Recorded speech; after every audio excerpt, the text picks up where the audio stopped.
এই যে গত বর্ষা দিন রিপোর্ট বেরিয়েছে, হাসিনার ছেলের শুধুমাত্র বিদেশে পড়তে 400 কোটি টাকা খরচ হয়েছে।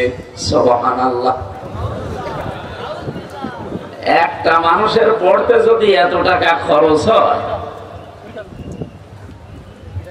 কি বিলাসিতায় ছিল আপনি বলেন তো। আপনাকে অন্য দিকে নিয়ে যাবেন না, বলেন শেখ হাসিনার যে পরিবার কি বাংলাদেশের ভেতরে শ্রেষ্ঠ ধনী? আমার বাবার মতো। তার যদি এত টাকা খরচ হয় একটা ছেলের পেছনে, আমরা যারা আছে আমরা কি এদেশের ভাড়াটিয়া নাকি? আমাদের ছেলে মেয়ের কোনো দাম নেই। কথা বললে কিছু মানুষ শুধু নিজের দিকে টেনে নেয়, মনে হয় যে ওরেই বলছি আমি, আপনাকে বলছি না। একটা সাদা মানুষের পরিচয় দিলাম, বলেন এত ভালো মানুষ আমরা মনে করতাম, সেই লোকটার ওপরে সিরাত ভালো ছিল কিন্তু অন্তর ভালো ছিল না। এত টাকা মানুষ চুরি করে, 2-1 টাকা 5 টাকা 10-20 হাজার হলে তো মেনে নেওয়া যায়। এখানে আজকে থেকে আমরা যদি কোরআনের আমল করতে পারি, কোরআন কেন্দ্রিক কাজ হয় আমাদের, এই পৃথিবীতে তাকওয়া কি সেটা আপনি নিজে নিজে অনুভব করবেন যে তাকওয়া আমার ভেতরে পয়দা হয়ে গেছে। তাকওয়ার যতগুলো মিনিং আছে তার ভেতরে অন্যতম হচ্ছে আল কিনায়াতু বিল কলিল। আপনি অল্পে তুষ্ট হয়ে যাবেন, বেশি পাওয়া লাগবে না আপনার, অল্প কিছু হলে আপনি তুষ্ট হয়ে যাবেন। এই যে জেলখানায় যারা আমরা 3 বছর কাটালাম, আমি আর কত মানুষ জেলের পরে জেল খাটতে আছে। জেলখানার সম্বল বাটি আর কম্বল, এছাড়া আর কিছু নেই। একটা বাটি দেন আর কম্বল আছে, এছাড়া জেলখানায় আপনার নিজের বলতে আর কিচ্ছু নেই। মানুষের জীবন কাটছে না। আমার তো 3টা বছর মাত্র এই 2টা জিনিস দিয়ে কেটে গেল। একটা বাটি দিয়েছিল আর একটা কম্বল দিয়েছিল জেল থেকে। আর বাইরে থেকে যেহেতু আমাদের যোগাযোগ বিচ্ছিন্ন ছিল, সবকিছু খবরাখবর নিষেধ, আমার জীবন কাটেনি। 3 বছর কষ্ট হয়েছে কিন্তু চলে তো গেছে। ওই সময় থেকে আমি নিজেকে আস্তে আস্তে করে কন্ট্রোল করে ফেলেছি যে দুনিয়ার জীবনটা এরকমই, অল্পে যে যত তুষ্ট হতে পারবে সে মানসিক ভাবে তত বেশি শান্তি পাবে। হাজারো পরিবারে আমাদের শান্তি থাকে না। অনেক পরিবারে নিজের পুরুষ যারা আমরা আছি উচ্চবিলাসিতা, আর বউগুলো যেগুলো পেয়েছি ওগুলো একেবারে ঐশ্বরিয়া মার্কা। ওর স্বামীর ইনকাম প্রতি মাসে 15,000 টাকা। এমনও বউ আছে তার পেছনেই খরচ করা লাগে প্রতি মাসে 14,000 টাকা। এরকম বউ দেশে নেই না তো থাকবে। আমার ভাইরা না, ও একটা দুঃখে পড়েছে বলে বলে ফেললো। এখানে হাজারো মানুষ আমরা এরকম আছি। সম্মানিত মা বোনেরা, আপনাকে আল্লাহ যে স্বামীর বাড়িতে দিয়েছে, ওর যতটুকু ইনকাম আছে ওইটার উপরে আপনার চাহিদাকে নিয়ন্ত্রণ করা লাগবে। কি কথা বলেন না? আপনি যদি এখন ঐশ্বরিয়ার মতো ভাবলেন যে না আমি ওইভাবে চলবো, আপনার স্বামী কি ওর স্বামীর মতো ইনকাম করে? আপনাকে তো আল্লাহ সলিমুদ্দির বাড়িতে না পাঠিয়ে সালমান এফ রহমানের বাড়িতে পাঠাতে পারতো তার বউ করে। তখন আপনি মন মতো খরচ করতেন। যেহেতু ওই জায়গায় না দিয়ে এরকম একটা গরিব মানুষের বাড়িতে আপনাকে দিয়েছে, সুতরাং এর যতটুকু ইনকাম আছে এতটুকুর উপরে নিজের চাহিদাকে ঠিক রাখবেন। দুনিয়াতে এবং আখিরাতে উভয় জগতে কামিয়াবি হওয়ার জন্য এইটা আমার মনে হয় এখন খুব বেশি দরকার। বেশি বেশি পাওয়া, বেশি বেশি পাওয়া, এই পাওয়ার আকাঙ্ক্ষা মানুষের কাটে না ওই দিন পর্যন্ত যতদিন চোখ বন্ধ না হয়। আল্লাহকুমুত তাকাসুরু হাত্তা যুরতুমুল মাকাবির। রব্বুল আলামিন বলেন মানুষ বেশি বেশি পাওয়ার জন্য মহা অন্ধ হয়ে গেছে। এই ঘোর কাটে না ওই দিন পর্যন্ত যতদিন ওর কাছে আজরাইল না যায়। ঘর একদিন ঠিকই আপনার কাটবে, সোজা আপনি হয়ে যাবেন। যেভাবে সোজা কথা বলছি আমিও নিজেও সোজা হয়ে যাব। কিন্তু চকলেটের মতো মুড়িয়ে একটা পেঁয়াজ দিয়ে যখন সোজা করে রাখবে, ওই সময় আপনি যদি বাঁকা হয়েও কোনো জায়গায় পড়ে মরে যান, তাও যারা নিয়ে মাটি দেবে ঠিক চকলেটের মতো লম্বা করে 3 পেঁয়াজ দিয়ে সোজা করিয়ে দেবে, নাকি বাঁকা করে দেয়? এখন হয়তো কেমন কেমন লাগছে যে ছাতা এখন কি বলে, দুনিয়া কি মজা লেলো, খাও দাও ফুর্তি করো, আরে কি আরম্ভ করেছে। আরে ভাই, কোনো গ্যারান্টি যদি থাকতো আমি বলতাম না। যেহেতু বসে আছেন, দাঁড়াবেন, সে গ্যারান্টিও আপনার হাতে আছে? নেই। এটা গল্প পড়েছিলাম উপন্যাসে। এক ব্যাঙ একদিন সাপকে ডাক দিয়ে বলে, বন্ধু সবই তোমার ভালো লাগে, তুমি যে আঁকা বাঁকা হয়ে চলাফেরা করো এটা ভালো লাগে না, একটু সোজা হয়ে চলতে পারো না? সোজা হয়ে চললে দেখতেও তো ভালো লাগে, একটু আঁকা বাঁকা হয়ে যাও।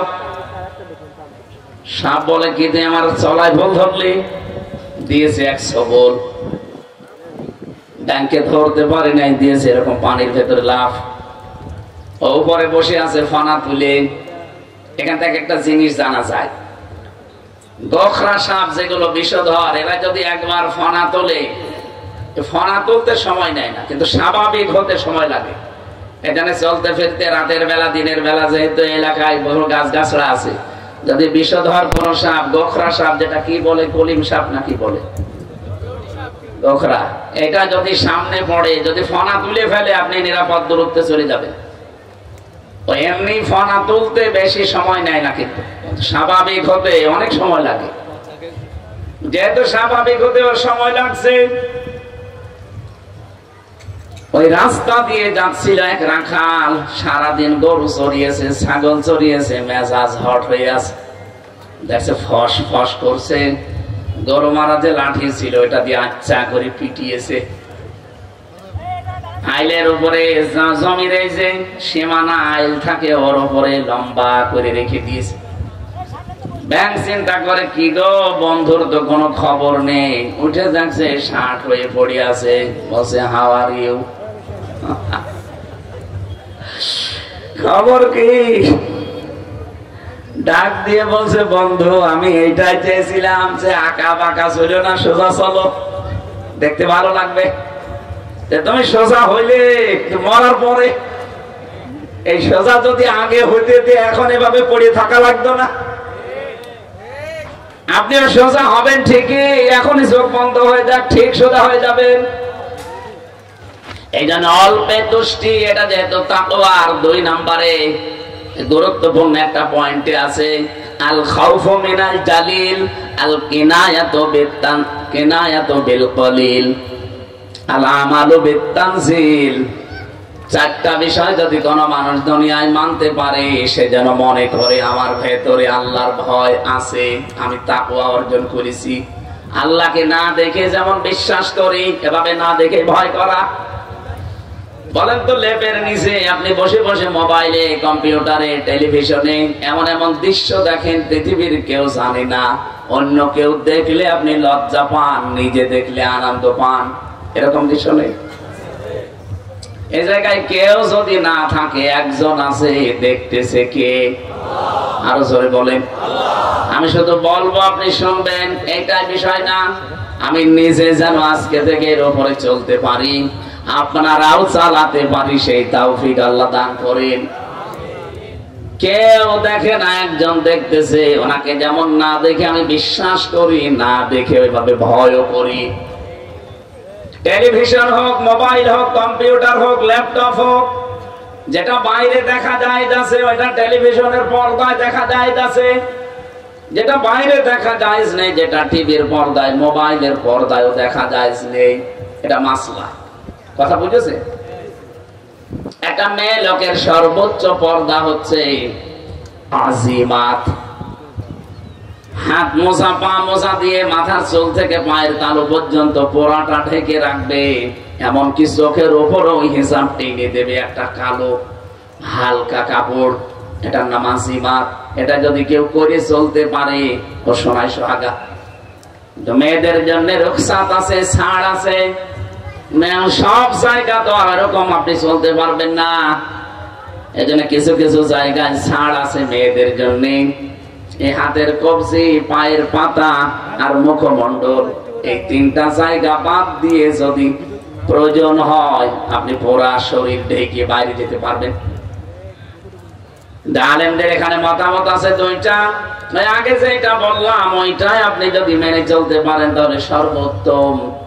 ইমাম আবু হানিফা রহমতুল্লাহ আলাইহির মত হচ্ছে একটা মেয়ে লোকের সতর বা পর্দা ফরজ যতটুকু, মুখমণ্ডল, হাতের কবজি, পায়ের পাতা বাদ দিয়ে পুরা শরীর আপনি ঢেকে রাখবেন। আর একটা পুরুষ মানুষের সতর কি নাভি থেকে শুরু করে হাঁটু পর্যন্ত ঢেকে রাখাই লাগবে যদি কাপড় থাকে। কাপড় না থাকলে আপনি উলঙ্গ হয়েও থাকতে পারেন। এখান থেকে আরেকটা মাসলা বের হয়, যারা গোসল করতে যান, বিশেষ করে আটক জায়গা, আপনি কাপড় চোপড় খুলেও গোসল করতে পারেন, জায়েজ আছে। কথা বুঝতেছে? তাই বলে আপনি এই নদীতে আবার সব খুলে নেবেন না।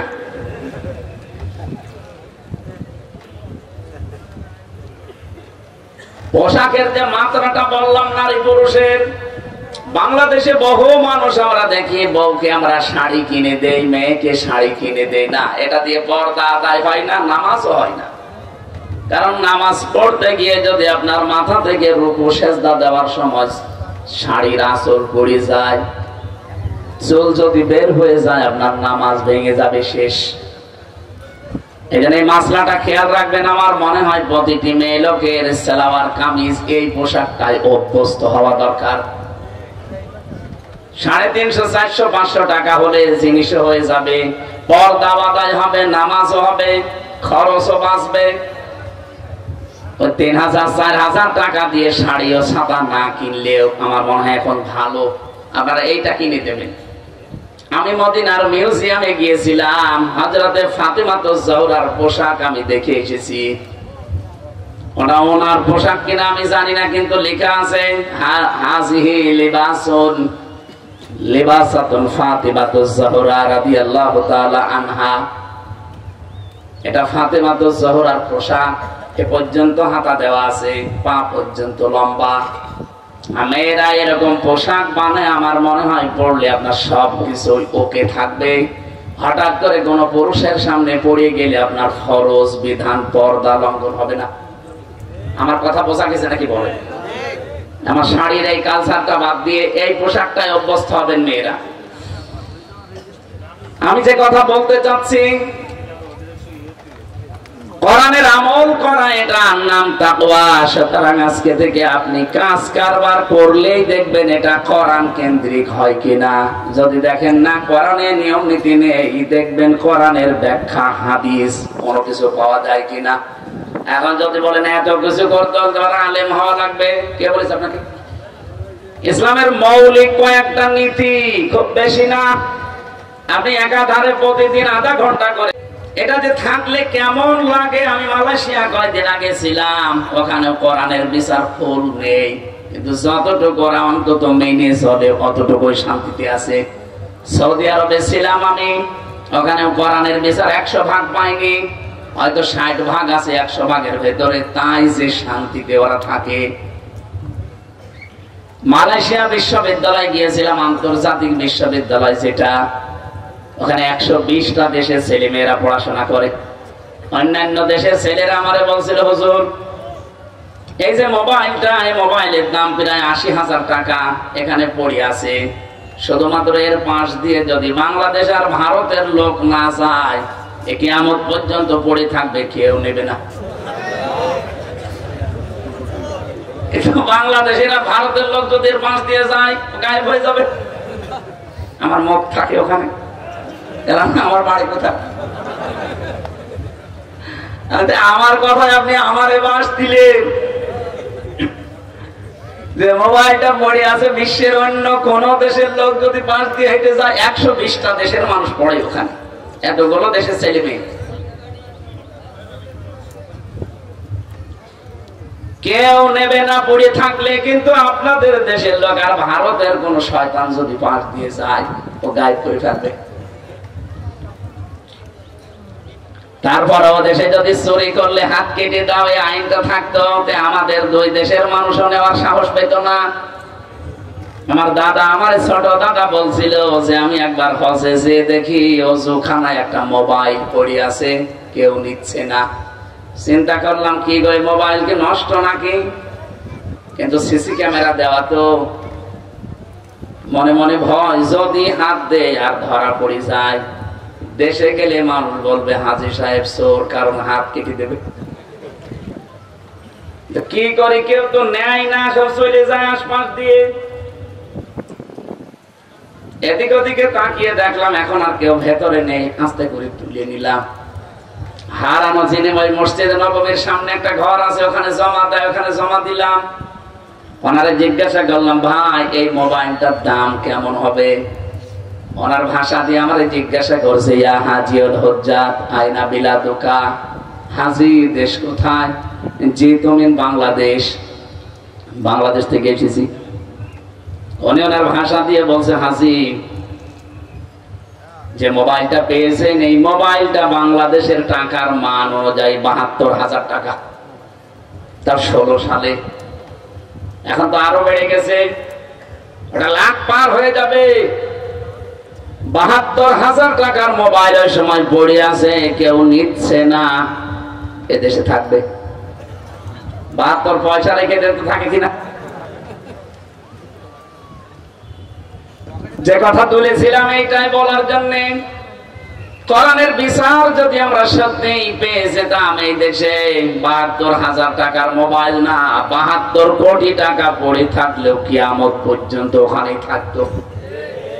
এরকম একটা বিষয় আল্লাহর নবী বানিয়েছিলেন সমাজ ব্যবস্থায় এই কোরআন দিয়ে, সেটা এখনো আছে আমাদের কাছে। কিন্তু আজ পর্যন্ত কোরআনের বিচার কি একটাও আমরা পাইনি। আরো তো একটা আছে, এগুলো আছে হালকা পাতলা, ওইগুলো তুলে দেওয়ার জন্য আন্তর্জাতিক ভাবে কিছু ষড়যন্ত্র চলছে। এই যে নারী কমিশন যাদেরকে বসিয়েছে, আপনি কি মনে করছেন এদের পেছনে কেউ নেই? অনেক আগে বল আছে। আন্তর্জাতিক ভাবে এরা চক্রান্ত করে আগস্টের ৫ তারিখের পর থেকে চেষ্টা চালাচ্ছে। ওদের ৩১৮ পৃষ্ঠা পড়ার রিপোর্ট আমি পড়ে দেখেছি এই কয়েকদিনে। পড়াটা পড়ে দেখলাম কোরআনের ১০টা আয়াতকে ওরা মানে না। কোরআনের একটা অক্ষর না মানলে যেখানে ঈমান থাকে না, কাফের হয়ে যায়। আর সেখানে 10টা আয়াত অলরেডি অস্বীকার করেছে। এই যে পারিবারিক জীবনে আমরা জমি জায়গা ভাগ করি, এক ছেলে যা পাবে 2 মেয়ে তাই পাবে, এই নিয়মটা কার? আরো জোরে বলেন। যদিও সাতক্ষীরায় অনেক এমন ভালো মানুষ আছে যারা এই নিয়ম মানে না। ছেলের নামে সব লিখে দেয় আর মেয়ের মাথায় হাত দিয়ে বলে, মা তোর জন্য দোয়া করে দিলাম। এটা টাটকা নির্ভেজাল শয়তান।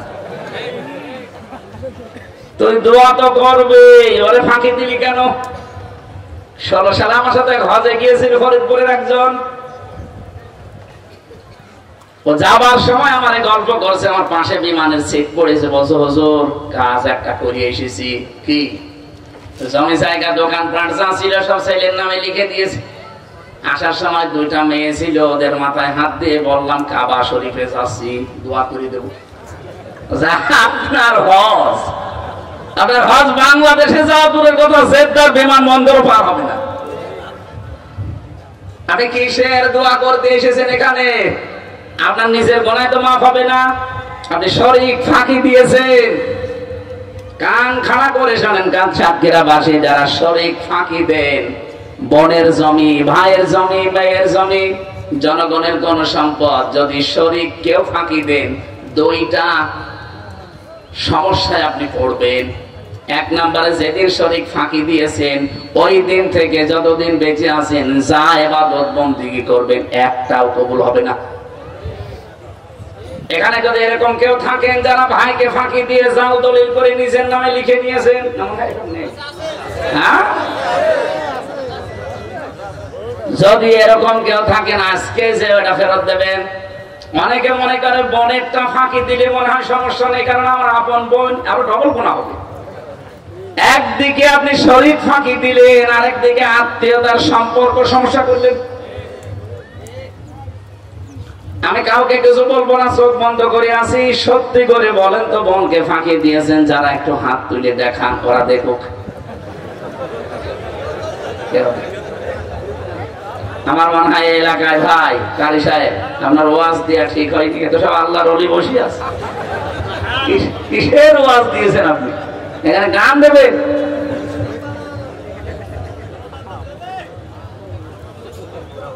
আপনি একটু ভাবেন তো নবীর এই হাদিসের দিকে তাকিয়ে, যেই দিন আপনি বোনের জমি, ভাইয়ের জমি, ফুফুর জমি, চাচার জমি অথবা নিজের মেয়েকে ফাঁকি দিয়ে অন্য উল্টা পাল্টা করে গেলেন, কিসের নামাজ পড়লেন, হজ করে আসেন, আপনি তাহাজ্জুদ পড়লেও তো ওই দিন থেকে কবুল হওয়া সব বন্ধ।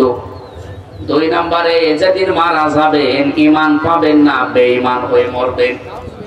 আপনি কার জন্য কি করছেন? আপনি কি মনে করেন যে আমার এই ছেলেটা সুখে থাকবে, মেয়েরা যা করে করুক গা, আমার ছেলেটা সুখে থাকবে, পরবর্তীতে আমাকে দেখে শুনে রাখবে? আপনাকে দেখে শুনে রাখার দায়িত্ব কি ছেলের না আল্লাহর? তামাম দুনিয়া ভর্তি সম্পদ দিলেও যদি আমার আল্লাহ বলে না তোর ছেলে তোর দায়িত্ব পালন করবে না, ওই ছেলে ওই সম্পদ নিয়ে আরো অবৈধ কাজে ব্যয় করবে। মাঝখান থেকে আপনার জীবনের ইবাদত বন্দেগী গুলো নষ্ট করলেন, আর মরণের সময় বেঈমান হয়ে মরে গেলেন। কারো জন্য কিছু করার দরকার নেই, দুনিয়া পুরাটা একটা ধোঁকা। আপনি মনে করবেন আপনার বউ এও ধোঁকা, আপনার মা বাবা এও ধোঁকা, সব ধোঁকা আমার কোরআন। কোরআনে কারিমে আল্লাহ জানিয়েছেন আমাল হায়াতুদ দুনিয়া ইল্লা মাতাউল গুরুর। হে পৃথিবীর মানুষেরা, দুনিয়ার জীবন কিন্তু পুরাটা ধোঁকা। যত কিছুই মরিচিকার মতো মনে হোক না, এ আমারে ছাড়বে না। কে বলেছে আপনাকে? আমি আমার নিজেরটা বলছি, আল্লাহর কসম, কোরআন আমার সামনে। এখন যদি আমি গপ করে পড়ে মরে যাই, আর আপনি আমার ম্যাডামরা যদি খবর দেন যে হামজা পটল তুলেছে, হ্যাঁ ও কান্দবে, আমার ভালোবাসে কান্দবে, 2-3 দিন হয়তো কান্নাকাটি করে খাবার দাবার হালকা পাতলা বন্ধ করে দেবে, 7 দিন পরে দেখবেন স্বাভাবিক হয়ে গেছে। কি কথা বলছেন? 7 দিন পরে স্বাভাবিক হওয়া শুধু না, 1 মাস যেতে যেতে দেখবেন আবার আনন্দ ফুর্তি আরম্ভ হয়ে গেছে দুনিয়ার মানুষের সাথে। খুব বেশি হলো 3 মাস 10 দিনের ভেতর ওর বাবা এসে আমার বাবার কাছ থেকে বলে ওরে নিয়েও চলে যাবে, বলবে ও তো নেই, এখন মেয়ে রেখে করবো কি? ঠিক অন্য জায়গায় বিয়ে দিয়ে দেবে। আমার কবরের মাটি এখনো শোকায়নি, ও মাত্র 7 দিন বিয়ের বয়স। দেখবেন ওর বাবাকে নিজেই বলবে আব্বা হামজা তো আর কি ছিল, এখন যেটা পেয়েছে এটা 100 গুণ ভালো। এটা বলবে, 100 ভাগ বলবে। আমি এই যে ক্যামেরার সামনে নিয়ে বলছি, বলবেও। শুধু আমারটাই বলবে, আপনাদেরটা বলবে না। ওই যে দাঁড়িয়ে আছে, একটু জিজ্ঞাসা করে আসেন তো, যা। এখন কি আপনি এখন মারা যান, আপনাকে যদি আমরা বলি যে ওই বউ যে খাটে থাকে, খাটের নিচে রেখে দেবো কবর দিয়ে, কোন বউ আছে রাজি হবে ওই বউটা নিয়ে আসেন? জীবনও রাজি হবে? বলো না, রাতের বেলা জিন আসবে। এই হচ্ছে দুনিয়া। এইটার জন্য আপনি কার জন্য কি করে যাচ্ছেন? আপনার আখিরাত নষ্ট করে। আমি আমার ঈমান থেকে একটা বিষয় জেলখানায় থেকে বুঝেছি, না এর আগে আমি এটা সন্তান কিন্তু বাস্তবতায় টের পেতাম না। এটা উপলব্ধি করেছি এই বিচ্ছিন্ন থাকার কারণে, যে দুনিয়া আসলে কেউ কারো না, সব স্বার্থের পেছনে আছে। আমি যার জন্য যা করে যাচ্ছি বলেন তো, কুষ্টিয়ায় আমার বাবার নাম রিয়াজউদ্দিন, আমার দাদার নাম জাহান আলী, তার বাবার নাম নমাজ আলী। এরপরে আমি আর চিনি না। 3 পুরুষের পরে আমার আর মনে নেই, আমি আর চিনিও না। এ মুরব্বীকে যদি জিজ্ঞাসা করেন আপনার বাবার নাম কি, বলেন তো। না দাদার নাম, তার দাদার নাম জানে না। আমি তো তাও 3 পুরুষ বলছ, 2 পুরুষের পর আর মনে নেই, আর জানার দরকার নেই। সাদা শ্রেণী আমি করবো কি? এখন বলেন তো, এই যে নমাজ আলীর বাবা, যেটা খুব বেশি হলো 61 বছর আগে মরে গেছে লোকটা, মাত্র 61 বছর আগে লোকটা। আমি সেদিন হিসাব করলাম খাতা কলম দিয়ে, যে দেখি আমার দাদা, আমার দাদার বাবা, হিসাব করে দেখি আমার বাবা, দাদা আর তার বাবা, এই 3 পুরুষ মাত্র। হিসাব করে করে দেখলাম মাত্র 61 বছর আগে মরে গেছে লোকটা। আমার মনে মনে হচ্ছিল ওই নমাজ আলীর বাপ যদি এখন এসে বলে কুষ্টিয়ার এই 2 তলা বাড়ি আমার, এই ভিটা আমি বানিয়েছিলাম, এখন আমি থাকবো। আল্লাহর কসম ওই বুড়োকে আমি ঢুকতে দেবো?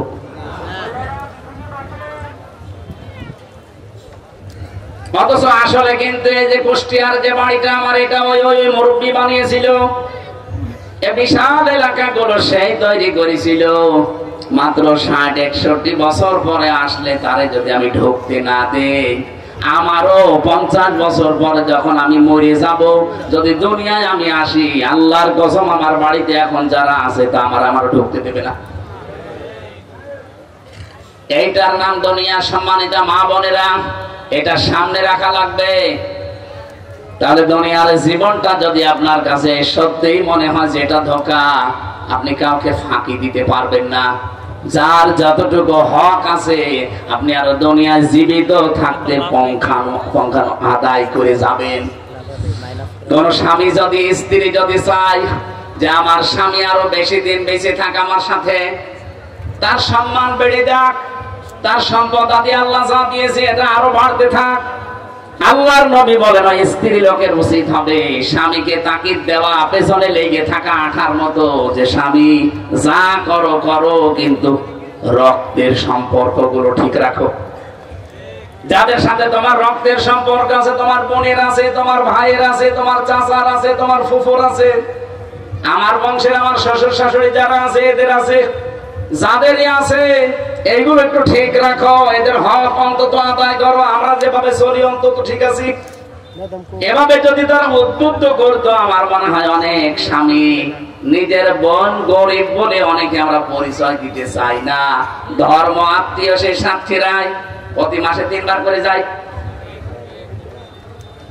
নাকি আমি বেশি করে ফেললাম?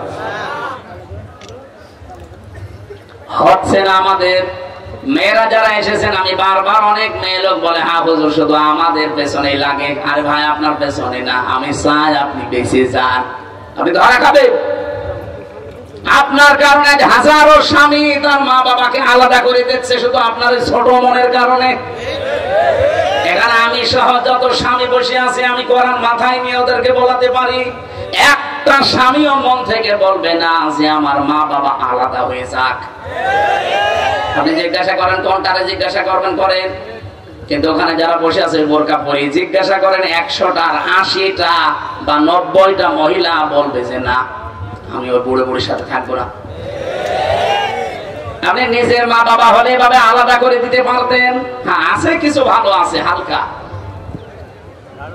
কয়েকদিন আগে এসপি মারা গেছে, নিজের গুলি দিয়ে আত্মহত্যা করে, আপনি তার জীবনটা পড়েন। এই বউ শাশুড়ির দ্বন্দ্বের কারণে লোকটা মানসিক যন্ত্রণা সহ্য করতে না পেরে একজন এসপি, চিন্তা করতে পারেন, একটা জেলার 2nd কমান্ডে আছে সেই লোকটা, তার প্রতিদিনের উপায় অন্তত চোখ বন্ধ করে থাকলেও 20 লাখ। বিসিএস ক্যাডার কোথায় পৌঁছিয়ে তার জীবনটা, কিছুদিন পরে সে এসপি হয়ে যেত, এরপরে ডিসি হইতো, এরপরে রাষ্ট্রের গুরুত্বপূর্ণ কোন দেশের অন্তত রাষ্ট্রদূত হয়ে জীবনটা একেবারে জান্নাতের মতো কাটাতে পারত। তো পারিবারিক জীবনে ওর বউ আর মা, এদের ভেতরে সাপে নেউলের মতো সম্পর্ক। শাশুড়ি যারা এসেছেন শুধু নামাজ পড়া, রোজা রাখা আর কালো বোরকা পরা ইবাদত না। অন্যের একটা মেয়ে এসেছে, মেয়েটাকে নিজের মেয়ের মতো দেখতে পারেন না। একটু ভাবা যায় না যে আমার মেয়ে যদি দোষ করতো, আমি কি এভাবে বকাবকি করতাম না, শিখিয়ে দিতাম? ওইটা একটু মনে করে অন্তত চালিয়ে নেন। বৌমা যারা এসেছে এরা যদি মনে করতো এগুলো আমার মা বাবার মতোই, মা বাবা যদি আমার বেঁচে থাকতো আমার কাছে এইভাবেই থাকতো। আমি যতটুকু বুঝি ভাই, ইসলাম আর বাস্তবতা, আজ হাজার পরিবারে শুধু বউ আর শাশুড়ির ছোট মনের কারণে আমরা মানসিক রোগী হয়ে যাচ্ছি। এখানে এরকম রোগী আছেন? কার হাত তোলেন তো। ঠিক আছে, মা বোনদেরকে বলবো, নামাজ যেভাবে গুরুত্ব দিয়ে পড়েন, রোজা যেভাবে গুরুত্ব দিয়ে রাখেন, পরিবারটা এইভাবে একটু গুরুত্ব দিয়ে রাখেন, দেখবেন পরিবারে আমার আল্লাহ একটা অনির্বচন সুখ দান করবেন। কোরআনের বিচার ব্যবস্থার কথা বলছিলাম, এটা নেই, এই জন্য আমরা অবিচারে আছি। সত্যি যদি এটা আমরা দেখতে পেতাম, কোরআনের বিচার থাকলে আপনি মিনি জান্নাতে বাস করতেন। এইটাই আমরা সামনে কায়েম করতে চাচ্ছি, কিন্তু ষড়যন্ত্র যেহেতু হচ্ছে, আমাদের জন্য ঐক্যবদ্ধ থাকা লাগবে। আরে ভাই, কোন আদর্শ মানেন, কোন দল করেন, শব্দ দেখলেন 54 বছরে কি পেয়েছেন আপনি? আপনার বাবা কি পেয়েছে? মরে তো কবরে চলে গেছে সে।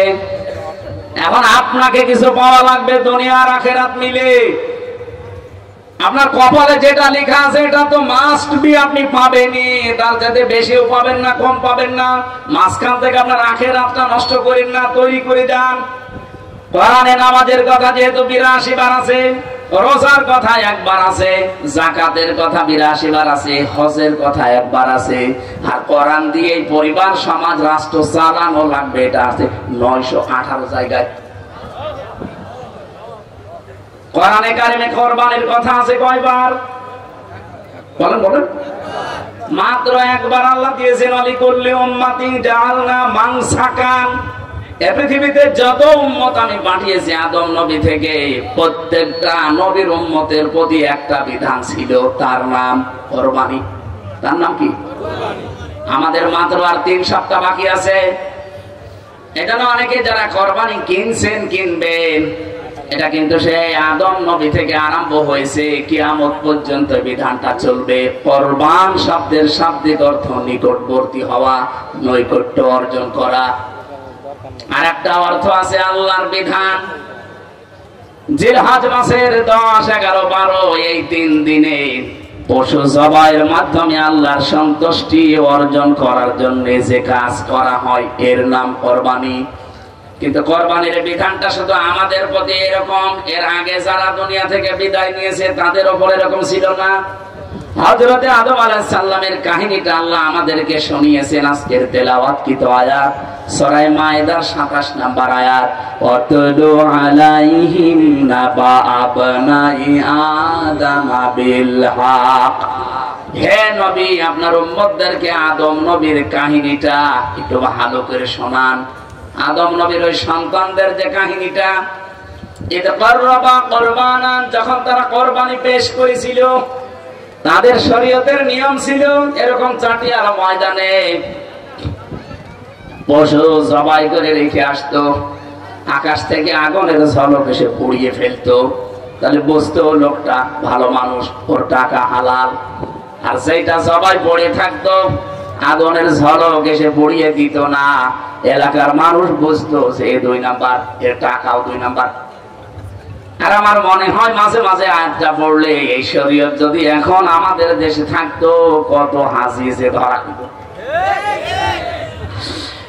ঠিক মানে এখানে আমরা 1000-এর ভেতরে 990 জন ধরা খাতাম। কথা বলে দেখেন, দেখতে তো ভালোই মনে হচ্ছে, অর্থ সম্পদ উপায় ঠিক নেই। এমনকি নিজে পবিত্র না, নিজেও অপবিত্র হয়ে আছে। হারাম মাল ভেতরে ঢুকিয়ে নিজের শরীর মন সব অপবিত্র করে আছে। অপবিত্র সম্পদ দিয়ে জবাই করবে কোরবানি, ওটা জীবন ও আকাশ থেকে আসবে না। এই 2 ভাইয়ের ভেতরে এই কোরবানির নিয়মটা ছিল তাদের। একজন যখন রেখে এসেছে কবুল হয়েছে, আর একজন একটা হয়নি। আল্লাহ পাক বলেন তখনই আর একটা যে আছে ভাই, যারটা হয়নি, এ লোকটা তেড়িয়ে এসেছে। ফাতাকাব্বালা মিন আহাদিহিমা ফালাম ইয়াতাকাব্বাল মিনাল আখার ওয়ালা লা আকতুলান্নাকা লামে তাকিদুনে সাকিলা। এই কাবিল নামে ভাইটা হাবিলকে ডাক দিয়ে বলেছে, তোরটা কবুল হইল কেন বল, তোরে আমি বাঁচতে দেব না, মেরে ফেলবো। মনে হচ্ছে 1500 বছর পর নবীজির উপরে আয়াতটা নাযিল হওয়ার 1500 বছর পর এখন বাংলাদেশে ঠিক ওই অবস্থায় চলছে। এই দেশে যারা আজ ভালো মানুষ, যাদের কর্মজীবন পবিত্র, যারা মেরে খায় না, চাঁদাবাজি করে না, দালালি করে না, যারা গুপ্তচর না, যারা অবৈধ ইনকাম করে না, ঠিকভাবে চলছে, যাদের দেখে মানুষ ঠিক তাদের দিকে ঝুঁকতেছে। কিন্তু অনেক মানুষ আছে তাদের আর সহ্যই করতে পারছে না। কি করব, পেরে দেওয়া যায় না, ওরে মেরে ফেলবো। বিভিন্ন রকমের বদনাম দিচ্ছে তাদের উপরে। আমি কি বেশি বললাম না? ঠিক আছে, 100 ভাগ ঠিক আছে। আপনি দেখেন আজকে যারা আদর্শের লড়াইয়ে, চারিত্রিক লড়াইয়ে পারে না, তখন তারা ঠিক ওই ফিরে যায়, হয় 47-এ, নয় 52, নয় 71-এ। কেন আপনি এত উপরে ফিরে যাবেন? 71 পার হয়ে যায় 54 বছর আগে। 54 বছরের মানুষ তো এখানে আমরা অনেকে নেই। ওই কথা তুলে আনবেন, 52-র ওই কথা তুলে আনবেন, 47-এর ওই কথা তুলে আনবেন, কেন 24-এরটা আনতে পারেন না? কথার অর্থ যদি না বোঝার ভান করে থাকেন, এমন জোরে কানের নিচে এক থাপ্পড় দেব, আপনি সব বুঝবেন। না, আমি কিছু বুঝি না। এটা আজকে আন্তর্জাতিক ভাবে, দেশীয় ভাবে রাম আর বামরা সব বুঝে ফেলেছে। আগস্টের 5 তারিখের পরে দেশে যেভাবে ইসলামের গণজোয়ার আরম্ভ হয়েছে, ওদের সব খাওয়া শেষ, কারণ ওদের তো চরিত্রই নেই। ওরা এখন চরিত্রের কালিমা দেওয়ার জন্য কত রকমের কথা বানিয়ে বানিয়ে, কেন তোর 71 তোলা লাগবে কোন কারণে? আমি কি 71-এ জন্ম নিয়েছি? আমার 92-তে আমার জন্ম। তুই কথা তুললে বলতো 32-এ কি 24-এরটা তোল। কাবিল এই লোকটা হারামি ছিল, ওটা কবুল হয়নি, এজন্য সেই ভাইটা কবুল হয়েছে, ওরে মেনে নিতে পারছে না। কি করবে? পারে না। ওর সাথে তখন বসে লাখ তোলার নাকা, তোরে আমি হত্যা করবো। হাবিল জবাব দিয়েছিল, আমরা আজ হাবিলের যারা আদম নবীর সন্তান হিসাবে হাবিলের মতো আমরা যারা আছি, আমার মনে হয় এখন যে অবস্থা চলছে হাবিলের মতো জবাব দেওয়া লাগবে। ক্বালা ইন্নামা ইয়াতাকাব্বালুল্লাহু মিনাল মুত্তাকিন। হে ভাই কাবিল, আপনার শক্তি আছে, সামর্থ্য আছে, কারণ আপনি আমার বয়সে বড়, আপনার প্রভাব প্রতিপত্তি আছে, আপনাকে মেরে ফেলতে চান ফেলেন, কিন্তু আল্লাহ এই পৃথিবীতে শুধু মুত্তাকিদের ইবাদত বন্দেগী কাজকর্ম কবুল করছে, করবে।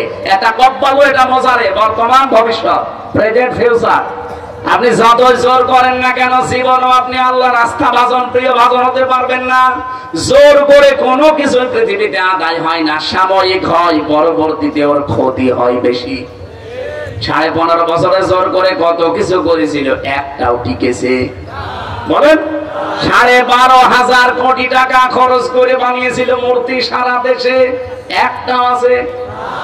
একটা আছে। কোস্টিয়ার যেটা ছিল এত শক্ত ছিল, শয়তান ভাঙা যাচ্ছিল না, শেষে ভেঙে নিয়ে এসে ভেঙেছে। পুরা মাটির ভেতর থেকে তুলে ওই গড়াই নদীতে ফেলে দিয়ে এখন ওই জায়গায় আল্লাহ লিখে দিয়েছে।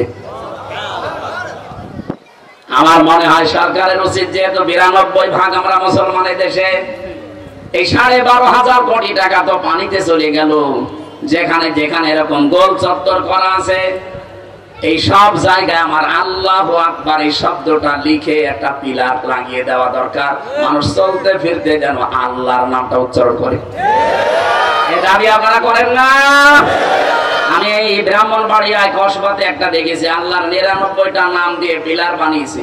চারিদিকে মানুষ, 4টা রাস্তার মোড় যাচ্ছে, অন্তত একবার হলেও আল্লাহু আকবার বলছে। আর আমরা 15.5 বছরে আল্লাহু আকবার না, ওটা দেখেই মনে হচ্ছে বঙ্গ বল্টু, দেখেই মনে হতো আমি কইরে ওই জিকির করলে সওয়াব হবে। একটা মরা মানুষের জন্য যা করা হয়েছে, কেউ যদি আল্লাহর এই পরিমাণ প্রশংসা করতো, আমার মনে হয় আরো খুশি হয়ে যেত।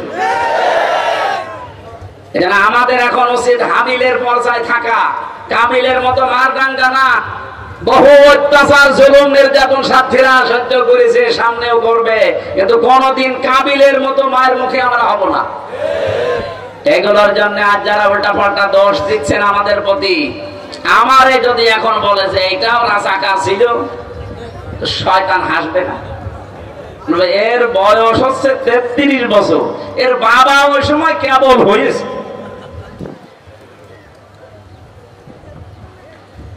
যেহেতু দেশীয় এবং আন্তর্জাতিক ভাবে চেষ্টা চলছে এই দেশের জন্য ইসলামের উত্থান হতে না পারে, এই 54 বছরে একটা ট্যাগ লাগিয়েছিল ইসলামের প্রতি যে আমরা নাকি টেররিস্ট, আমরা নাকি সন্ত্রাসী, আমরা নাকি জঙ্গি, এটা আজ মিথ্যা প্রমাণ হয়েছে।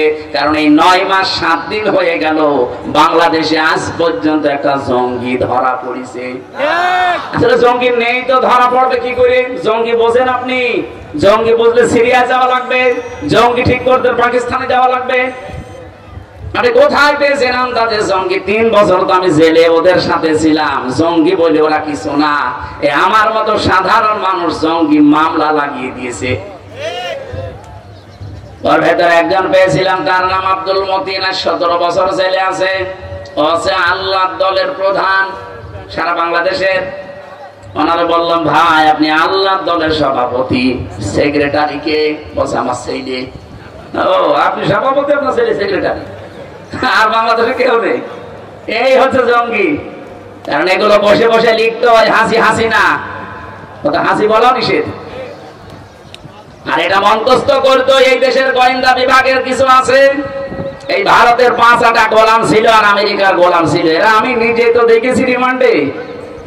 এই শয়তানরা নিজেরা বলছে আপনার কোনো দোষ নেই। তা দোষ নেই তো আমার উপর এত অত্যাচার কেন? একজনকে টাইট দেব, আরো 100টা মোল্লা টাইট হবে। এমন কষ্ট দেব যেন আপনারে দেখে অন্তত আরো 100 মোল্লা টাইট হয়ে যায়। এই ছিল ওদের মিশন। তাছাড়া আমার বাড়ি থেকে নিয়ে গেল, কুষ্টিয়ার গ্রামের বাড়ি হালসা থেকে। আর পরের দিন পেপারে দিলেও কে দিয়েছে যে কুষ্টিয়ার চড়হাঁস থেকে ওনাকে আমরা গোপন আস্তানা থেকে নিয়ে এসেছি। ওরাটা ডাহামিটা কথা নেলো, বাড়ির 2 তলা থেকে নিয়ে গেল আর লেখছে কোন জায়গায়? কুষ্টিয়ার চড়হাঁস থেকে। এভাবে প্রত্যেকে যত মানুষ আমি ভেতরে পেয়েছিলাম, কত মানুষ 3 বছর 5 বছর 7 বছর পড়ে আছে কেউ জানি না। ওই ডিবি অফিসে কাউন্টারটারিজমে মাটির নিচে পড়ে আছে। চেহারা দেখলে ভয়ঙ্কর, ভয় লাগে মাঝে মাঝে। এত বড় বড় নখ হয়ে গেছে।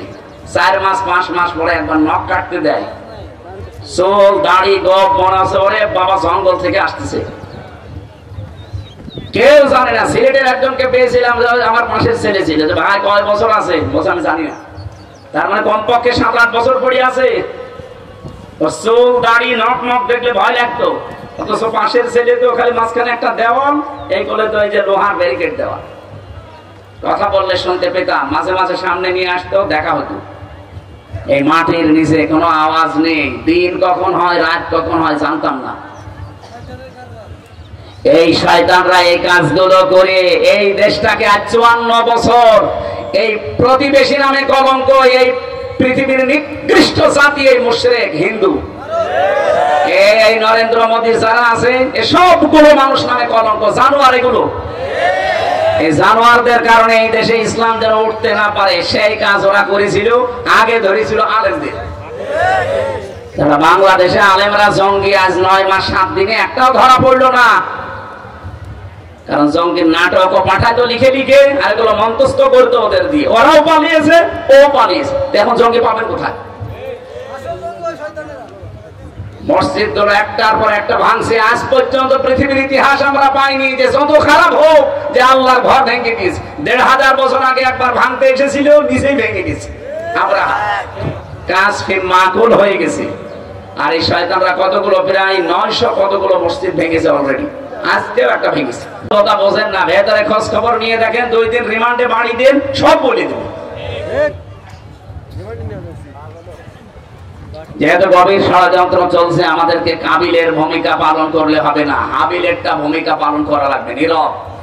আরে ভাই আপনারটা জীবনও কবুল হবে না। আপনি যা আরম্ভ করেছেন, আজকে একজন আকিকার ছাগল, আমি আসার সময় দেখছিলাম না, আকিকার ছাগল কেনার জন্য বাজারে যাচ্ছে, 3-4 জন লোক তারে ধরে পিটিয়ে বসে চাঁদা দেওয়া লাগবে এখান থেকে। একটা কথা হলো,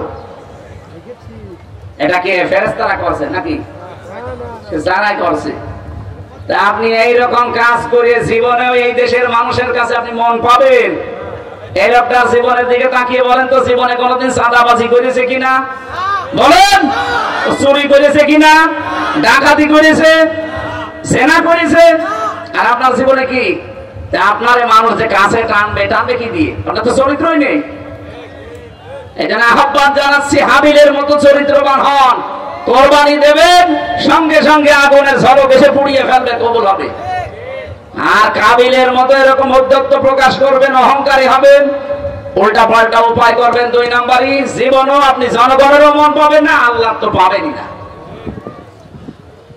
আল্লাহ রাব্বুল আলামিন বলেন কুরবানির এই ইতিহাসগুলো আপনার উম্মতদেরকে আপনি শোনাবেন, হাবিলের এই কথাগুলো, কারণ বছরে বছরে একবার করে আসে। যেহেতু আর 22 দিন আছে, আমাদের গুরুত্বপূর্ণ শিক্ষা দিতে আসতেছে। এই কুরবানির শিক্ষা যদি আপনি এবার না নিয়ে 22 দিন পরে যদি আপনি আবার ভুলে যান, এই দেশটা কিন্তু আর রাখতে পারবেন না। একবার একটু হাতছাড়া হয়ে 15.5 বছর চলে গেছে, এবার যদি হাতছাড়া হয়ে যায় 15.5 বছর না 32 বছর চলে যাবে।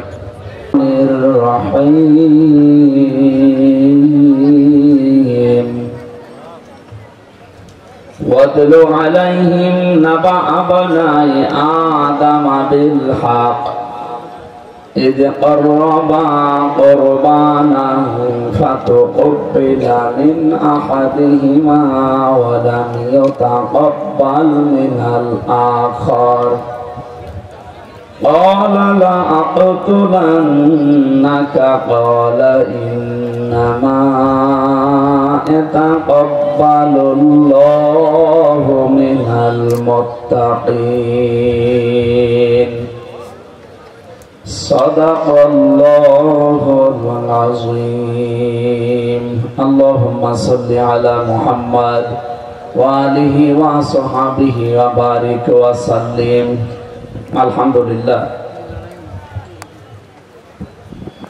এই মাইক এদিকে দিতে ভাই, এই মাইকটা ঘুরিয়ে এদিকে দেন, এই বক্স এদিকে দেন, এই বক্স এদিকে দেন, দেন একটা করে ঘুরিয়ে দেন, কানের দিকে দেন, ঠিক আছে থাক থাক। যারা দাঁড়িয়ে আছেন কতবার বললাম আপনাদের, মূর্তির মতো দাঁড়িয়ে থাকেন কি? একটা ইবাদত চলছে এখন। ইবাদতের যে সমস্ত সিস্টেম আছে প্রত্যেকটা জায়গায় মানা লাগবে। নামাজে আপনি এদিক ওদিকে তাকালে যেমন নামাজ হয় না, এটা একটা ইবাদতের জায়গা এখন অলরেডি শুরু হয়ে গেছে। আফদালুল ইবাদাতি তিলাওয়াতুল কোরআন, এই হাদিস অনুযায়ী। এই জন্য জায়গা পেলে আপনাদের যে ভালো জায়গা দিয়েছে তো বসেন, ওখানে বসে পড়লে একটু পরে রোদ পড়ে যাবে ইনশাআল্লাহ। বাংলাদেশের ঐতিহ্যবাহী জেলা মাজলুম একটা জেলা সাতক্ষীরা, এটা আশাশুনি থানার অন্তর্গত। দরগাপুর গ্রামবাসীর উদ্যোগে ষষ্ঠ বাৎসরিক পবিত্র কোরআনে কারিমের মাহফিলের সম্মানিত সভাপতি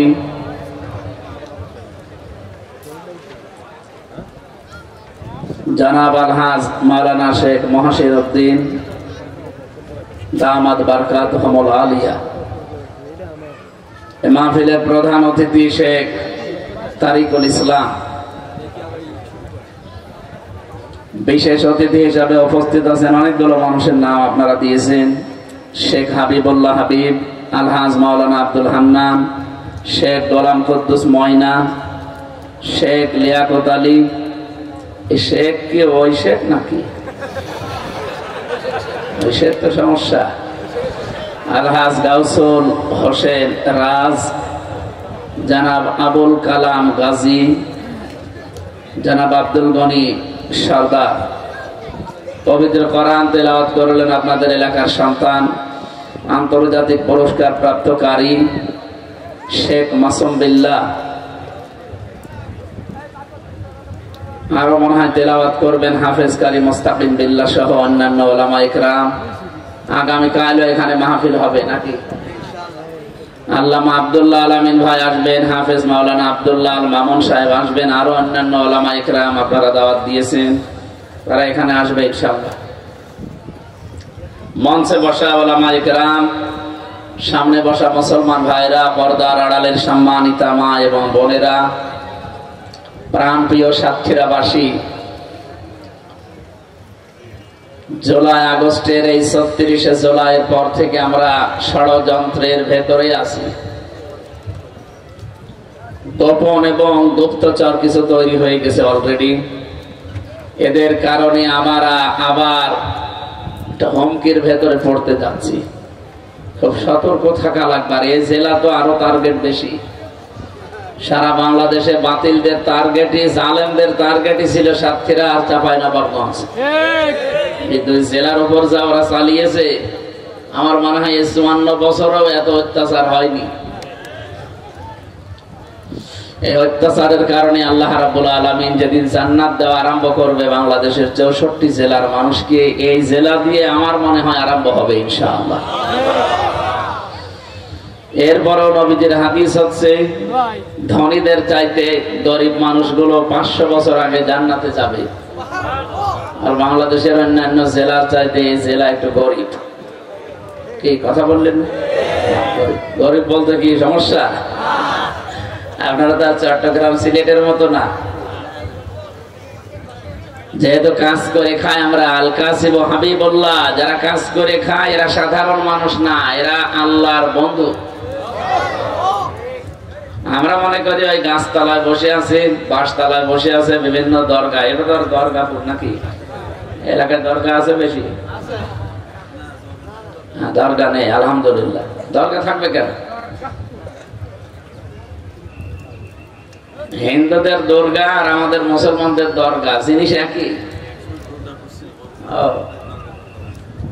দুর্গা থেকে দরগা করে ঠিক করেন, এখানে দুটো জিনিসই প্রায় একই। দুর্গা আর দরগার জিনিস একই। আমরা ষড়যন্ত্রের ভেতরে যেহেতু আছি, আর একটা গুরুত্বপূর্ণ মাস চলছে আমাদের সামনে। আর কয়েকদিন পরে, মাত্র 22 দিন বাকি আছে ঈদুল আজহা। সেই সংক্রান্ত একটা আয়াত কোরআন থেকে পড়েছি, তাফসীর আকারে কথা বলার চেষ্টা চালাবো। আমা তাওফীকি ইল্লা বিল্লাহ। নবীজি জানিয়েছেন, মান ক্বালা বিহি সাদাকা, যারা কোরআন দিয়ে কথা বলে এরা সত্য কথা বলে। এখানে যেখানে কথা শুনবেন, যার কথা শুনবেন, যদি কোরআন দিয়ে বলে ওইটা সত্য কথা না, এটা ঠিক বলা ঠিক হয়। এইটা ঠিক হয়নি এই জন্য, কারণ বাংলাদেশে বহু মানুষ আমরা দেখি তারা কোরআনের আয়াত পড়ে কথা শোনায়, কিন্তু ওই কথা কোরআনে নেই। এই জন্য আপনাদেরকে আহ্বান জানায়, সব ফরজের বড় ফরজ কোরআনের জ্ঞান অর্জন করা। এইটার দিকে এগিয়ে আসা লাগবে, নয়তো আপনাকে ভুল ভাল বুঝিয়ে মানুষ অন্যদিকে নিয়ে চলে যাবে। এই সাতক্ষীরা নলতা এলাকায় এই যে গিয়াসউদ্দিন তাহেরি সাহেব আসে, এ কিন্তু কোরআনের আয়াত পড়ে কথা শোনায়। যারা হালকা পাতলা একটু কোরআন বোঝে ওদের জিজ্ঞাসা করেন তো, কি কোরআনের উপরে আছে না বাবার দিকে চলে গেছে? কোরআনের আয়াত তো ঠিকই পড়ে, কুল হু আল্লাহু আহাদ, হে নবী আপনি বলেন আল্লাহ এক, এ পর্যন্ত ঠিক আছে। এরপরে এই যে কানে হাত দিয়ে শুরু করে, এই নবী কোন নবী? ফাতেমার বাবা। ফাতেমাকে হোসাইনের মা, হোসাইনকে কারবালার শহীদ হয়েছিল। আপনাদেরকে আমি কারবালার কাহিনী শোনাবো মাত্র 2 ঘন্টা। আয়াত পড়েছে কি? কুল হু আল্লাহু আহাদ। আর তাফসীর হচ্ছে কারবালার। আমরা যারা সামনে বসে থাকি মনে করি আরে তাফসীর হচ্ছে। বলেন তো এটার নাম কি তাফসীর? আপনি আয়াত পড়লেন কি আর তাফসীর করছেন কি? তারপরও কারবালার যে শিক্ষাগুলো, কমপক্ষে 10টা মহান শিক্ষা আছে কারবালা, ওইগুলো যদি বলতো তাও তো মেনে নেওয়া যায়। কোন জায়গায় কি আন্দাজে বানিয়ে বানিয়ে তার নামে চালিয়ে দেয়। আমাদের কণ্ঠ ভালো, গলায় সুর আছে, মানুষ মনে করে না এ কোরআন হাদিসের কথাই বলছে। এই জন্য বাংলার মানুষকে আমরা বারবার জানাচ্ছি, এই দেশে কয়েক প্রকার কথা হয়, তার ভেতরে এই একটা, এটার নাম হচ্ছে আওয়াজ। এটা ওয়াজও না, তাফসীরও না, এর নাম কি? আওয়াজ হয়। আমরা আওয়াজ দেব না ইনশাআল্লাহ। এই জন্য আপনি আমি যা বলবো এটা আসলেই কোরআন কিনা, কোরআনের কথা তো সত্য কথা, কিন্তু ওইভাবে তো আল্লাহ যেভাবে জানিয়েছে ওইভাবে বলা লাগবে। আপনি যদি উল্টা দিকে চলে যান ওটা কি সত্য থাকবে? ওয়ালিল্লাহিল আসমাউল হুসনা ফাদউহু বিহা ওয়া দারুল্লাযিনা ইলহিদুনা ফি আসমাই। সূরা আরাফের 180 নম্বর আয়াতের প্রথম অংশে আছে, আল্লাহ পাক বলেন দুনিয়াতে বহু সুন্দর সুন্দর নাম আমার আছে, যে নামে পারো আমি আল্লাহকে ডাকো, কিন্তু সাবধান আমার নামকে এলহাদ করা যাবে না। এলহাদ মানে রদ বদল করে দেওয়া, পরিবর্তন করা, উল্টা পাল্টা করে ডাকে, কাটছাট করা। এই যে আল্লাহ আল্লাহ কিছুক্ষণ বলার পর কেউ যদি বলে ইয়ালি বাবা, শালি বাবা, কেল্লা বাবা, ফতে বাবা, এ কি আল্লাহর ভেতরে আছে? এটা আপনি নামই তো পাল্টিয়ে দিলেন। এই জায়গা থেকে আমাদের শিক্ষা নেওয়া লাগবে, কোরআন যেহেতু নিষেধ করছে আল্লাহ বাদে অন্য কোন নামে তাকে ডাকা যাবে না। হ্যাঁ, যদি জিকিরের শব্দগুলো দিয়ে ডাকেন তাও আংশিক আপনি ডাকতে পারবেন না। সুবহানাল্লাহ এটা জিকিরের শব্দ, আপনাকে পুরাটা বলা লাগবে সুবহানাল্লাহ। কেউ যদি বলে সুবহান সুবহান, জিকির হয়েছে? হয়। আপনাকে আল্লাহু আকবার বলা লাগবে, শুধু আকবার আকবার বলতে পারবেন না। আলহামদুলিল্লাহ বলা লাগবে, আলহামদ আলহামদ বলা যাবে না। ঠিক লা ইলাহা ইল্লাল্লাহ বলা লাগবে, লাইলা লাইলা বলা যাবে। বলেন আল্লাহর নামই খণ্ডন করা নিষেধ, উলট পালট করে ডাকা নিষেধ। আপনি কোথায় পেয়েছেন ভণ্ডামি? কোরআন দিয়ে কথা বললে সত্য কথা বলে, কিন্তু কোরআন দিয়েই বলা লাগবে, অন্যদিকে যাওয়া। আমার আমিলা বিহি উজিরা, কোরআন দিয়ে যারা আমল করবে, কোরআনের উপরে যাদের কাজ থাকবে দুনিয়ার জীবনের। আমল মানে কি? কাজ। বলেন বলেন। কোরআন দিয়ে কেউ যদি কাজ করে, আমল করেন, তার পুরস্কার আল্লাহ নিজের হাতে কিয়ামতে দান করবে। আপনি অন্যান্য কিতাব দেখে আলোচনা করলে, আমল কাজ করলে সওয়াব পাবেন না, বিষয়টা এমন না, পাবেন। তো ফেরেশতারা হয়তো কিয়ামতে আপনাকে পুরস্কার দিয়ে দেবে, নবীরা দেবে, রাসূলরা দেবে। কোরআনের আমল যদি দুনিয়ার কারো থাকে, ওর পুরস্কার কেউ দেবে না, আল্লাহ নিজের হাতে দেবে। ফ্যাক্টরির মালিক যদি বলে আজকে আর ম্যানেজার দেবে না, আজকের বেতন আমি নিজে দেব, কর্মচারীরা একটু বেশি খুশি হবে না? বলেন বলেন। সবাই জানে যে দায়িত্বে যিনি আছেন ম্যানেজার, তার তো একটা লিমিট আছে। মালিক তাকে 5 লাখ টাকা দিয়ে বলেছে এটা বন্টন করবা, যার যা পাওনা। তো মালিক যখন নিজে দেবে তখন কতটুকু, এটার হিসাব কর্মচারী ম্যানেজার জানে। দুনিয়ার মালিকের প্রতি যদি এই হয় আমাদের আনন্দ বিশ্বাস, তাম পৃথিবীর সব কিছুর মালিক যিনি, উনি বলছেন আমি পুরস্কার দেব। কত দেব দুনিয়ার মানুষের ব্রেনে ধরবে না।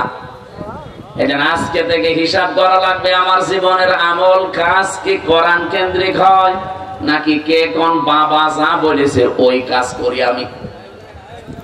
আমার কথা বোঝা যাচ্ছে? ঠিক আছে। কোরআনে কারিমে তাহলে আমল বা কাজ আছে কয়টা? কোরআনে আমি আমল বা কাজ পেয়েছি 500। কয়টা? এখানে আমার মনে হয় আলেম কয়েকজন বাদ দিয়ে বাকি যারা মুসলমান বসে আছে 5টাও বলতে পারবেন না। 500 দূরের কথা। তা আমাদের দেশে যে কাঙ্ক্ষিত মানে শান্তি আসবে, আপনি পাবেন কোথায়? কোরআনে আল্লাহ 500টা আইন দিয়েছেন, আমল দিয়েছেন। এগুলো যখন ব্যক্তি থেকে একেবারে রাষ্ট্রীয় জীবন পর্যন্ত পুরাটা আপনি দেখতে পারবেন, তখন দেখবেন এই এলাকাটা, এই জনপদটা আল্লাহর মিনি জান্নাত হয়ে গেছে। কোরআনে কারীম জানিয়েছে ওয়ালাউ আন্না আহলাল কুরা আমানু ওয়াত্তাকাউ লাফাতাহনা আলাইহিম বারাকাতিম মিনাস সামাই ওয়াল আরদ। সূরা আরাফের 96 নম্বর আয়াতে আছে, জনপদের লোকেরা, দেশের লোকেরা যদি আমি আল্লাহর প্রতি ঈমান আনে আর তাকওয়া অবলম্বন করে জীবন চালাতে আরম্ভ করে, তার মানে কোরআনে বর্ণিত কাজগুলো করার নাম তাকওয়া। তাকওয়ার যে সমস্ত ব্যাখ্যাগুলো আমরা পেয়েছি তার ভেতরে 3 নম্বরে হচ্ছে আল আমালু বিত তানজিল। তানজিল মানে কোরআন শরীফে কোরআনের নাম আল্লাহ উল্লেখ করেছেন 55টা, তার 4 নাম্বার নাম হচ্ছে তানজিল। আল কোরআন, আল কিতাব, আল ফুরকান, আজ জিকির, আত তানজিল, এভাবে 55টা আছে। এতে কোরআনের একটা নাম হচ্ছে তানজিল, যেটা নাজিল করা হয়েছে। সুতরাং এই পৃথিবীতে আপনি যদি কোরআনের আমল করেন তাহলে আপনার ভেতরে তাকওয়া যেটা এটা পয়দা হবে। এই ভারত, বাংলাদেশ, পাকিস্তান এই 3টা দেশে আমরা যতটুকু ঘুরেছি, আমার ছোট বয়সে তো কোনো জায়গায় আমার বাদ নেই, ফিরা জায়গায় আমি এই 3টা দেশে গেছি। আমাদের এই এলাকাগুলো আমরা দেখি তাকওয়া শুধু পোশাকে আর শরীরে। হয়তো লম্বা জামা আছে, দাড়ি ভালো ভালো আছে, হাতে একটা তসবিহ আছে, এই হয়ে গেল তাকওয়া। না রে ভাই, এটা তাকওয়ার একটা পোশাক মাত্র। কিন্তু তাকওয়া থাকবে মানুষের অন্তরে। আর তাকওয়া হাহুনা, নবীজি অন্তরের দিকে ইঙ্গিত দিয়েছেন। আজ যদি মানুষের কলবটা ভালো না হয়, অন্তরটা ভালো না হয়, ওর সুরাত সিরাত যত সুন্দর হোক, ওকে আপনি গোনা থেকে বাঁচাতে পারবেন না। এই যে সালমান এফ রহমান, বলেন তো এই লোকটার মাথা থেকে পা পর্যন্ত পুরাটা সাদা দেখতে মনে হয় কি? মাথার চুলও সাদা, পায়ের স্যান্ডেল পর্যন্ত সাদা, আর বাকি যা আছে সবই সাদা। এরপরে লোকটা ৩৬,০০০ কোটি টাকা চুরি করেছে। 7টা ব্যাংক থেকে লোকটা ৩৬,০০০ কোটি। আমার মনে হয় মুরব্বীকে যদি আপনি গুনতে দেন, জীবন শেষ হয়ে যাবে, গোনা শেষ হবে না। আপনি কি যাই তাই মনে করেন 2-1 টাকা? ৩৬,০০০ কোটি। এত বড় দরবেশ, এত বড় সাদা মনের মানুষ যদি এরকম কাদা মার্কা কাজ করে, তাহলে যারা একেবারে কাদা, ওরা কি করেছে আপনি বলেন? আশা করছি আপনারা বুঝেছেন, ইঙ্গিত দিয়েছি আমরা সব। এখন সব ভুলে একটু ধৈর্য ধারণ করে সামনের কিছুদিন আমরা চলা লাগবে। আন্তর্জাতিক ষড়যন্ত্রগুলো এখনো বন্ধ হয়নি, দেশীয় ষড়যন্ত্র চলছে। কোরবানি দেওয়ার মাধ্যমে আমরা আল্লাহর নৈকট্য অর্জন করতে চাই। আল্লাহ যেন তৌফিক দেন, আমিন। আপনারা 5-7 মিনিট পরে আজান হবে, এরপরে ওনাদের কারি সাহেবরা আসবে। আমরা মোনাজাতের মাধ্যমে শেষ করছি। এটা গাড়ি আছে না, মেয়েদের আমি বই লিখেছিলাম মেয়েদের জীবন নিয়ে, কারাগারে বসে বসে, ওটা নিয়ে যেয়ে পড়াবেন, কাজে লাগবে। আল্লাহুম্মা আমিন। মাগরিবের পরে কারি সাহেবরা আসবে, আন্তর্জাতিক কারিরা আসবে, তেলাওয়াত করবে, আপনারা একটু শুনবেন এসা পর্যন্ত ইনশাআল্লাহ। লা ইলাহা ইল্লা আনতা সুবহানাক ইন্নী কুনতু মিনাজ জালিমিন। এই মোনাজাত বসে করেন, মোনাজাত একটু বসে করেন, মাথা নিচু করেন, মাথা নিচু করেন, চক্ষু বন্ধ করেন। রব্বানা আতিনা ফিদ দুনিয়া হাসানা ওয়া ফিল আখিরাতি হাসানা ওয়া কিনা আযাবান নার ওয়া আদখিলনাল জান্নাতা মা'আল আবরার ইয়া আজিজু ইয়া গফফার ইয়া রাব্বাল আলামিন। রব্বুল আলামিন, সারা জীবন অপরাধ করে জীবনটা নষ্ট করে ফেলেছি। এমন কোন পাপ নেই যা আমাদের জীবনে নেই। এগুলো যদি আমাদের শরীরে লেখা থাকতো, মানুষ আমাদেরকে কুকুরের মতো ঘৃণা করে তাড়িয়ে দিত। মানুষ কিচ্ছু জানে না।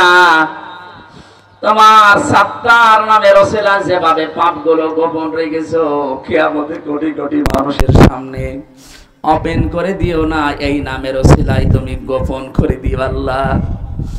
মন থেকে আজকে সবাই আমরা মিলে তওবা করছি, জেনে শুনে সামনে আমরা কোনো অপরাধে পা দেব না। আল্লাহ ওইরকম একটা মন আমাদেরকে তুমি তৈরি করে দাও। শয়তানের ধোঁকা থেকে আমাদের মনটা, এই শরীরটা, এই চোখটা, এই মুখটা, এই হাতটা তুমি বাঁচিয়ে দাও। এ মাহফিলের আয়োজন করতে গিয়ে তোমার বান্দা কারি মাসুম বিল্লাহ ভাই বহু চেষ্টা চালিয়েছে এলাকার মানুষকে নিয়ে। এটা রাতের বেলা অনুষ্ঠান ছিল, মিস্টেক খাওয়ার কারণে আজকে দিনের বেলা হয়ে গেছে। যতটুকুই বলেছি এগুলোর উপরেই তুমি আমল করার তৌফিক দাও। এলাকায় মাটির নিচে ঘুমিয়ে আছে, একজন শহীদ দেখলাম শুয়ে আছে, শহীদ আমানুল্লাহ। আল্লাহ তোমার শহীদ